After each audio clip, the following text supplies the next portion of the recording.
నేటి నా 60 సంవత్సరాలు పూర్తి చేసిన ఈ కాలంలో నాతో సహచర్యంగా నా బాల్యం, నా యవ్వనంలో, నా ఈనాటి పరిస్థితి వరకు కూడా నాతో ప్రయాణం చేసిన, నా మనసుతో షేర్ చేసుకున్న నా పెద్దలు, పిలవగానే నాపై నమ్మకం ఉంచి, నాపై గౌరవంగా, నాపై అభిమానంగా, నాపై ప్రేమగా విచ్చేసిన నాయకులందరికీ, సామాజిక ఉద్యమ నాయకులకి, నాతోటి ఉపాధ్యాయ సంఘ నాయకులకి, మరియు నా రక్త సంబంధికులకి, నా ఆత్మబంధువులకి అందరికీ పేరు పేరున మీ అందరికీ కృతజ్ఞతలు, ధన్యవాదాలు. అందరూ నెహ్రూ నెహ్రూ నెహ్రూ అంటున్నారు. అది నా గొప్పతనం కాదు, నా తండ్రి గొప్పతనం. నా తండ్రి మరి ఎందుకు ఆలోచించాడో ఏమో, మా అమ్మ గర్భవతిగా ఉందట. ఆయన నాకు చెప్పేవాడు, వరంగల్లో జవహర్లాల్ నెహ్రూ మీటింగ్ జరుగుతుందట.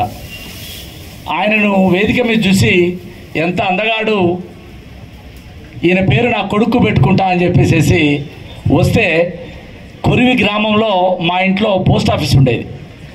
ఆయన కాకినాడ ఆంధ్రుడు, ఆయన పోస్ట్ మాస్టర్ గారు, వాళ్ళమ్మగారు కూడా, ఆ పోస్ట్ మాస్టర్ గారి భార్య కూడా గర్భవతి. అయితే వాళ్ళు ఆ రోజు అనుకున్నారట, అసలు నెహ్రూ పేరు జవహర్ లాల్, ఆయన పూర్తి పేరు. నెహర్ అనే కాలువ పక్కన వారి నివాసం ఉండటం వల్ల అదే వారికి ఇంటి పేరు అయిపోయింది, అది నెహ్రూగా మారింది. ఇది చరిత్ర. అయితే మా నాన్నకేంటి, ఆయన చక్కని అందగాడు, చక్కని భాష, చక్కని, ఇక ఎన్ని చెప్పాలంటే అన్ని జ్ఞాని మా ఫాదర్. నేను ఈరోజు ఈ కొలమానాలన్నీ నేను ఇది నా ఆత్మీయ, నా స్నేహితులందరూ కలిసి ఇది రాసినది. ఇది సంపూర్ణంగా పాటించడానికి కారణం మా నాన్న.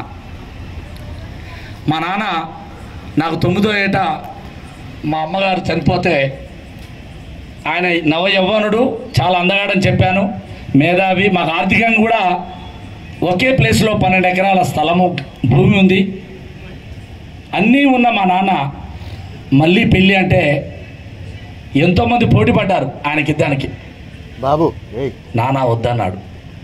నా పిల్లలు చిన్నపిల్లలు, వాళ్ళు అన్యాయం అయిపోతారు నేను వేరే పెళ్లి చేసుకుంటే. కాబట్టి మా నాన్న ఆ త్యాగం ఈరోజు మీ అందరితో ఈ గౌరవించబడటానికి నా ప్రత్యేకతలు ఏమి లేవండి. ఇది మా నాన్నగారి పెంపకం, మా నాన్నగారి యొక్క ఆలోచన విధానం, మా నాన్నగారి యొక్క పిల్లల్ని స్వేచ్ఛగా, మాకు బర్తే సామాజిక ఉద్యమాల వైపు, వారు పడిన సమస్యలపై వైపుగా మాకు చిన్నప్పుడే బాల్యంలో, మరి అభిమన్యుడు ఉన్నాడో లేడో అదంతా పురాణ గాథలో నాకు తెలియదు, కానీ మాకు అభిమన్యుడి లాగానే నాకైతే ఎస్పెషల్లీ పూర్తి రాజకీయాలు. ఈరోజు ఖమ్మంలో ఉన్న ప్రముఖులందరూ కూడా నన్ను, నాకంటే పెద్దవాళ్ళు, నాకంటే చిన్నవాళ్ళు, నాకంటే సమకాలికులు కూడా నా గురించి అన్నారంటే ఇది నా ప్రత్యేకత కాదు. మా నాన్నగారు నూగుపాలతో రాజకీయాలు, ప్రపంచ రాజకీయాలు చెప్పేవాడు. పొద్దున లేవగానే అన్ని పేపర్లు చదువుతాడు. ఇవాళ చెబుతున్న క్రైస్తవ ముస్లిం కంట్రీస్ యొక్క యుద్ధాల గురించి ఆ రోజులలో చెప్పాడు. కాంగ్రెస్ పార్టీని, ఆయన స్వతంత్ర సమరయోధుడై ఉండి కూడా కాంగ్రెస్ పార్టీని ఆ రోజుల్లోనే ఆయన వ్యతిరేకించి, కొత్తగా వచ్చిన జనతా పార్టీని, ఆ తర్వాత వచ్చిన ఎన్టీ రామారావు పార్టీని, ఇదే ఎన్ఎస్పి రోడ్లో మా నాన్నగారితో టీడీపీ జెండా ఎగిరేయించారు ఆనాటి యువకులు. దాంట్లో నుంచి ఒక చిన్న తమ్ముడు డిప్యూటీ మేయర్ అయ్యాడు, బత్తుల మురళి. అది మా బీజం.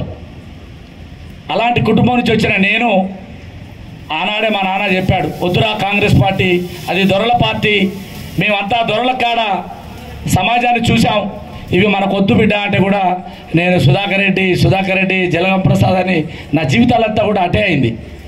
అర్థమైంది ఏంటంటే, మనం ఎంత కష్టపడ్డా భారతదేశంలో కులవే వస్తుంది. దానివల్ల నీలో ఎంత క్యారెక్టర్ ఉన్నది ముఖ్యం కాదు, నువ్వెంత నిబద్ధతో పనిచేసినది ముఖ్యం కాదు. పాలించేవాడు తనే ఉండాలనే కోరుకునే ఈ భారతదేశ రాజకీయాల్లో మనలాంటి వాళ్ళు ఇమడరేరని నేను ఉద్యోగానికి వెళ్ళాను. లేకపోతే నేను టీచర్ ఉద్యోగం చాలా గౌరవప్రదమైంది, కానీ నేను కోరుకుంది రాజకీయాలే. ఆ రాజకీయాలు నాకు రుచించకపోవడం, నేను అప్పుడు ఈరోజు అన్న వీళ్ళందరినీ నేను లల్లు ప్రసాద్ దగ్గర తీసుకుపోయా. ఈరోజు పెద్దలు వెళ్ళిపోయారు. ములాయం సింగ్ యాదవ్ దగ్గర తీసుకెళ్ళా. చంద్రబాబు నాయుడు గారు 100 సీట్లు బీసీల కంటే తీసుకెళ్ళా. పూలే విగ్రహాన్ని రాజశేఖర రెడ్డి గారు జీవో ఇచ్చి కమ్యూనిటీ హాల్ అంటే ఆనాటి జైన్ గారితో చెప్పి ఒక్క స్పీచ్తో ఆయన కన్విన్స్ అయ్యి నన్ను దగ్గర పిలిచి ఒక మంచి కమిటీ వేసుకొని రండి, మీకు పూలే విగ్రహం ఇస్తామంటే పూలే విగ్రహం ఈరోజు అక్కడ నిలబడదంటే నాతో వచ్చిన మిత్రుల్లో ఒక్క మిత్రుడే మిగిలాడు, నవీన శ్రేణు. కడవాళ్ళందరూ పాపం దయచేసి పెద్దవాళ్ళు వయసు రీత్యా వాళ్ళు వెళ్ళి ఉండారు. కానీ ఆనాడు మేము పూలే విగ్రహం చేయడం అంటే ఖమ్మం జిల్లాలో నాట్య జోక్. ఎన్టీ రామారావు మాకు బీసీ, ఎన్టీ రామారావు మాకు పూలే అన్న ఈ జిల్లాలో పూలే విగ్రహం పెట్టడానికి నా నాన్న స్ఫేరణ, నా తండ్రి స్ఫేరణ, ఆయన యొక్క స్ఫేరణే నాకు ఈరోజు ఇంతమంది నెహ్రూ నెహ్రూ అనిపించుకునేదానికి ప్రధాన కారణమైంది. ఇంకో విగ్రహాలని R&B గెస్ట్ హౌస్ దగ్గర దానికి కర్త కర్మ క్రియ డైరెక్షన్ నేనే. దేనికి మేము కాంగ్రెస్ పార్టీలో తిరిగేటప్పుడు R&B గెస్ట్ హౌస్ దగ్గర పెద్ద పెద్ద నాయకులంతా రాజీవ్ గాంధీకి ఇందిరాగాంధీ విగ్రహాలకు వేసేది. నో, రేపటి నుంచి జ్యోతిబా పూలే మన నాయకుడు, ఆయనకే వేయాలా, ఏ నాయకుడు వచ్చినా ఆయనకే వేయాలని చెప్పేసి ఒక సింబాలిక్గా ప్లాన్ చేసి బుద్ధం శరణం గచ్చామి సంఘం శరణం గచ్చామని అక్కడ సింబల్ రాయించిన. ఈ జిల్లాలో అసలు బుద్ధుడు అంటే తెలియదు, ఆయనకు శరణం అనేది తెలియదు. అది మొదటగా రాయించడానికి కూడా నా తండ్రే కారణం. కారణం ఏంటంటే మా చిన్నతనంలో గురువులు వచ్చారు. అది హిందూయిజం కాదు, గురువులు అంటే జ్ఞానులు. జ్ఞానుల బోధన జరిగితే వాళ్ళ కాళ్ళు మాతో కడిగించేవాడు కొరివిలో. ఎందుకు అంటే జ్ఞాని కావాలి మనిషి. కనపడని విగ్రహాలను రాళ్ళను మొక్కటం కాదు, నువ్వు ఎప్పుడు నిరంతరం నీ జ్ఞానాన్ని నీ మీద నమ్మాలి. అదే నీకు భగవంతుడు. తోటివాడికి మేలు చేయి కానీ కీడు చేయొద్దని నేర్పాడు. నేను నా 60 ఏట భవిష్యత్ మిగిలిన కాలంలో కూడా మా నాన్నగారు చెప్పిన సూత్రమే, దేవాలయం అంటే ఎక్కడో లేదు, నువ్వే దేవుడివి, నీ హృదయమే దేవుడు, నీ మనసే దైవత్వం. నువ్వు తోటివాడికి సాయం చేయలేకపోతే చేయకపోయినావు, హాని తలపెట్టుతున్నాడు. నా మనసా వాచ కర్మేన ఈ రోజు వరకు నా చుట్టూ ఏదున్నా ఇతరుల వల్ల నేను బాధపడ్డా తప్ప నా వల్ల ఎవరిని బాధ పెట్టలేదు. దట్ ఈజ్ కారణం నా తండ్రి. నా తండ్రి నేర్పిన బౌద్ధిజమే ఈరోజు నేను మీ అందరికీ కూడా కింద కూడా పెట్టా. నేను 60 ఏట వరకు పలు విధాలుగా ప్రయాణం చేసిన నా భావి జీవితం బౌద్ధమే. బౌద్ధం అంటే బుద్ధి, బుద్ధుడు కాదు, బుద్ధితోటే జీవిస్తా తప్ప కనిపించే గుడ్డిగా అభిమానించను, గుడ్డిగా ప్రేమించను, వాస్తవాన్ని ప్రేమిస్తా. ఆ వాస్తవంలో ఉండే నా తోటి మిత్రులందరినీ కలుపుకుంటా వాళ్ళతో నా సహజీవనం చేయాలనేదే నా తాపత్రయం. భావి జీవితంలో కూడా ఇలాగే మీ అందరి సహాయ సహకారాలతో చేస్తానని, ఈ కార్యక్రమానికి అందరూ కూడా సహకరించి ఎన్నో పని ఒత్తిడులు ఉన్నా కూడా వచ్చిన నా స్నేహితులకు, నా తోటి ఉద్యమాల నాయకులకు, నా బంధువులకి, రక్త బంధువులకి, ఆత్మబంధువులకి, పత్రికా యాజమాన్యానికి, నా సోదరులందరికీ కూడా పేరు పేరున అందరికీ, సతీష్కి ముఖ్యంగా నా ప్రతి కార్యక్రమానికి నా తమ్ముడు నాకు దేవుడు అని నేను అనను, కానీ ఒక మంచి ఎక్కడ ఉంటుందో అక్కడ నాకు దొరికాడు. నా ప్రతి కార్యక్రమానికి కూడా వాడెక్కడున్నా అన్నయ్య కార్యక్రమాలు సక్సెస్ కావాలని చూస్తాడు. వాడు ఈరోజు ఈ కార్యక్రమాన్ని అంతా కూడా వాళ్ళ తమ్ముడికి జ్వరం వచ్చినా కూడా తను ఈ కార్యక్రమాన్ని చేసిండు. వాడి కొడుకు ఇప్పుడు సినిమా హీరో అయిండు. వాడిని దయచేసి ఇక్కడ వేదిక మీదకి రావాల్సిందిగా కోరుతున్నా. అదే దోశతో వచ్చేయాలి. నేను నా కొడుకుని ఏమవుతావురా అంటే వాడేం చెప్పలా. నేనే ఆలోచించి మిత్రులతో ఆలోచించి వాడి సైకాలజీ స్టడీ చేసి డాక్టర్ కావాలని వాడిని ప్రోత్సహించేవాడు డాక్టర్ అయ్యాడు. అయితే సతీష్ ఏం ఆలోచించింది తెలుసా? మా అన్న ఆలోచించి బాగా చదివిస్తే పాపం రాహుల్ బక్కగా అయిపోతాడు, వాడు మానసికంగా కుంగిపోతాడు, నా కొడుకుని డాక్టర్ చేయను, ఇంజనీర్ చేయను, సినిమా యాక్టర్ని చేస్తా అన్నాడు. వాడు ఎంత ముందు చూపు ఆలోచించండి. సాఫ్ట్వేర్ ఇంజనీర్లు ఈరోజు బాధపడుతున్నారు. డాక్టర్లు పొద్దున్న లేస్తే మీరు సోగ్గాడే చిన్ననాయల్లో ఒక పాత్రలో నాగార్జున భార్య వేదనతో గురి చేస్తుంది, మీ డాక్టర్లు చేసుకొని నేనేం సుఖపడ్డానని. కానీ యాక్టర్ ఎప్పుడూ ఎంజాయ్ ఉంటాడు. సతీష్ గారు ఆ రోజే ఆలోచించి, అన్న నేను మీలాగా బాధపడను, పిల్లలు బాధపెట్టను, సినిమా యాక్టర్ని తయారు చేస్తారని వీడి కోసం అహర్నిశలు శ్రమ పడుతుండు. ఎన్ని సినిమాల్లో నటించడో నాకు తెలియదు, చాలా సినిమాల్లో నటిస్తే నేను తప్పకుండా వాడి ఎదుగుదలలో ఉపయోగపడతారా. కానీ ఒకటైతే చెప్తాను, నేను కమల్ హాసన్ ఫేవరెట్ని.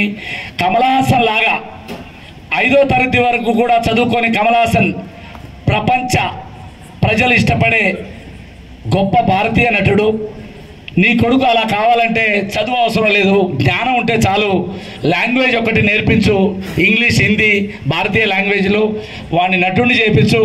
కోట్లు నీ దగ్గర ఉంటాయి, వేరే ఏముండవు. ఇప్పుడు మనిషికి డబ్బే కావాలి కాబట్టి నీ కొడుకు డబ్బు అయితే వస్తుందిరా. దాంతోపాటు నాకు ఇష్టమైన బుద్ధుడి మార్గమే నేర్పమని చెప్పా. ఇప్పుడు వాడు చిన్న కొడుకు మాట్లాడు ఒక డైలాగ్ ఇప్పుడు సినిమా డైలాగ్ చెప్తాడు వాడు.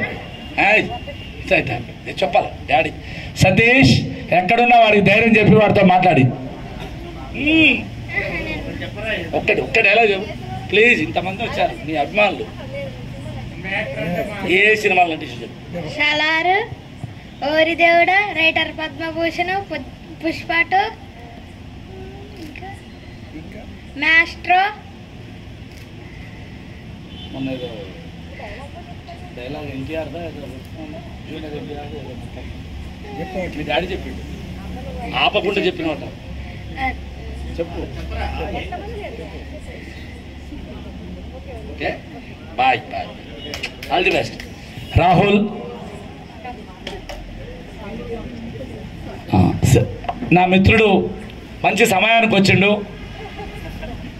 రావాలి. దయచేసి నా కొడుకుని తీసుకెళ్ళి స్కూల్లో జాయిన్ చేసేటప్పుడు నిజంగా ఇది దైవేచ్ఛ అంటావా లేకపోతే నేను చెప్పే జ్ఞాన బుద్ధుడు అంటావా, కానీ నా మిత్రుడు మేమందరం సమకాలీన పరిస్థితుల్లో టీచర్లుగా ఉండి చక్కని ఒక 10 సంవత్సరాలు సంచలనాలు లేపిన రెజొనెన్స్ కాలేజీ యాజమాన్యానికి అధిపతి, చక్కని విద్యావంతుడు. నా కోరిక మేరకు నేను ఎవరో కాలేజీల కాడ లీడర్గా ఉండి చేతులు కట్టుకొని నా కొడుకు కోసం నిలబడను. నాకెవరు అందుబాటులో ఉన్నారంటే నా ఫ్రెండ్ కాడంటే నా కొడుకులాగానే చూసుకుంటాడని తీసుకుపోయి నా కొడుకుతో తనకి పాదాభివందన చేయించి, నువ్వు నా కొడుకును బ్లెస్సింగ్స్ ఇవ్వని చెప్పా. ఈరోజు నా కొడుకు నేను గర్వపడేటట్టుగా ఒక డాక్టర్ అయ్యాడంటే కరెక్ట్గా అది నా మిత్రుడు, నా శ్రేయోభిలాషి శ్రీధరే. కాబట్టి ఇప్పుడు సమయానికి వచ్చినావు, మాట్లాడవలసిందే విజ్ఞప్తి చేస్తాను. Thank you.